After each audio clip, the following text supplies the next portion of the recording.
Adani green energy आज फिर एक बार चर्चा में है क्योंकि अडानी ग्रीन एनर्जी को यूपी सरकार की तरफ से एक बड़ा ऑर्डर मिलता हुआ दिखाई दिया है। क्या है इस ऑर्डर की डिटेल्स, इस ऑर्डर की फाइनेंशियल वैल्यू कितनी है, ये कितने करोड़ का ऑर्डर होने वाला है, इसके साथ ही ये भी जानेंगे कि अडानी ग्रुप का इस पर क्या इम्पैक्ट पड़ेगा, अडानी के ग्रीन एनर्जी स्पेस में इस ऑर्डर का क्या कुछ इम्पैक्ट पड़ेगा।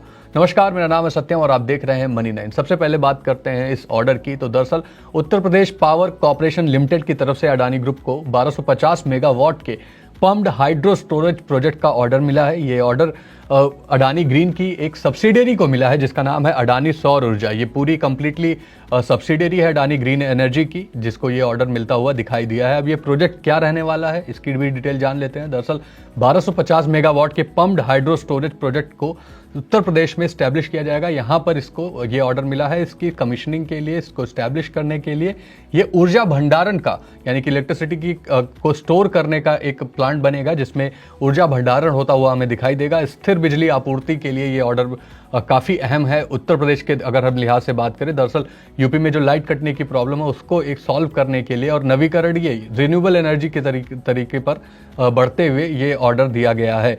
अब इस ऑर्डर की डिटेल में चलते हैं थोड़ा सा। तो 40 सालों की कैपेसिटी के लिए ऑर्डर मिला हुआ है, यानी कि अडानी ग्रुप इस प्रोजेक्ट के तहत 1250 मेगावाट का जो स्टोरेज है उसको 40 सालों तक चलाएगा और पर मेगावाट पर ईयर के हिसाब से 76,53,226 रुपए अडानी ग्रुप को उत्तर प्रदेश पावर कॉर्पोरेशन देगा। तो एक बड़ा ऑर्डर मिलता हुआ यहाँ पे दिखाई दिया, लेकिन ये बड़े टाइम पीरियड के लिए भी है।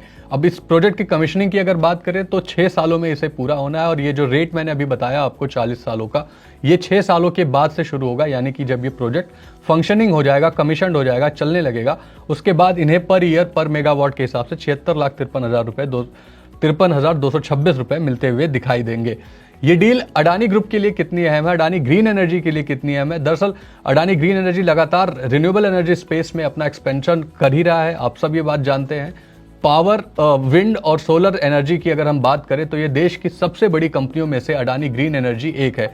उसी क्रम में अगर हम इस ऑर्डर को भी देखते हैं तो ये इनकी कैपेसिटी को और बढ़ाता हुआ दिखाई देगा। फिलहाल अभी कंपनी के पास 20.4 गीगावाट की पावर की कैपेसिटी अभी तक रिन्यूएबल एनर्जी सोर्सेस से मौजूद है, जिसे 2030 तक कंपनी 45 गीगावाट तक बढ़ाने का टारगेट कर रही है। तो जो इनका लक्ष्य है उस दिशा में ही आगे बढ़ते हुए अडानी ग्रीन एनर्जी दिखाई दे रही है इन प्रोजेक्ट्स के जरिए। हाल ही में अगर हम कंपनी के और भी प्रोजेक्ट्स की बात करें तो अडानी ग्रीन एनर्जी को राजस्थान, गुजरात और महाराष्ट्र में भी बड़े सोलर और विंड प्रोजेक्ट्स मिले हैं। इनको इनोवेटिव सॉल्यूशंस पर फिलहाल ये काम कर रहे हैं, इनोवेटिव स्टोरेज सॉल्यूशंस पर काम कर रहे हैं ताकि पावर लॉस कम हो, जो स्टोरेज कैपेसिटी है वो थोड़ी सस्ती हो सके और लंबे समय तक के लिए ये ऑर्डर्स, ये प्रोजेक्ट्स इनके चल सकें।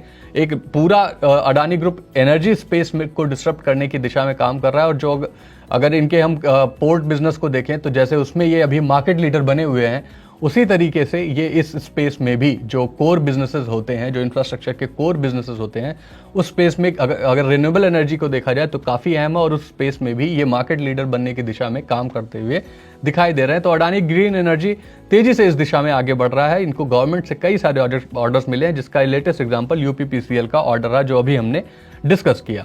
एक बार कंपनी के अब क्वार्टरली रिजल्ट्स पर भी नजर डाल देते हैं। तिमाही नतीजे भी इनके अच्छे ही रहे थे। कंपनी के अगर हम नेट प्रॉफिट की बात करें तो उसमें 85% का ईयर ऑन ईयर ग्रोथ दिसंबर तिमाही में हमें देखने को मिला था। 474 करोड़ रुपए का मुनाफा कंपनी ने दर्ज किया। अगर हम इलेक्ट्रिक आपूर्ति से जो बिजली सप्लाई करते हैं उससे होने वाली इनकम की बात करें तो वो तकरीबन 1993 करोड़ थी इस क्वार्टर में।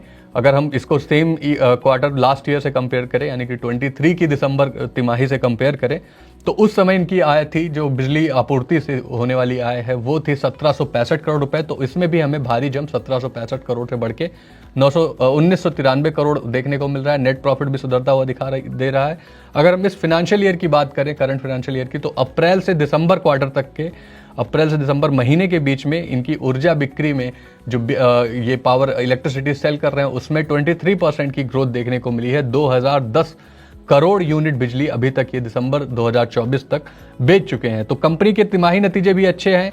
ये रिन्यूएबल एनर्जी स्पेस में अपना दबदबा भी बढ़ा रही है। लगातार 2030 तक 45 गीगावाट तक की कैपेसिटी पहुंचाने का टारगेट है। अभी भी इनके पास 20.4 गीगावाट की कैपेसिटी है और जो ये ऑर्डर मिला है ये 1250 मेगावाट का मिला है, जिसमें 76 लाख रुपए पर मेगावाट पर ईयर के हिसाब से इन्हें 40 सालों तक मिलेंगे। हालांकि इसको कमीशन होने में 6 सालों का समय लगेगा। तो एक तरीके से जिस दिशा में कंपनी काम कर रही है उसी दिशा में एक और कदम है ये ऑर्डर भी। अब देखना ये होगा कि आने वाले टाइम में क्या ये इसी तेजी के साथ अपना एक्सपेंशन करती रहती है। अडानी ग्रीन एनर्जी के इस काम पर, अगर अडानी ग्रीन एनर्जी के पावर सेक्टर में, ग्रीन एनर्जी स्पेस में, रिन्यूएबल एनर्जी स्पेस में लीडर बनने की तैयारी की दिशा में ही ये कदम भी उठाया जा रहा है। लगातार इन्हें फ्रेश ऑर्डर्स मिल रहे हैं।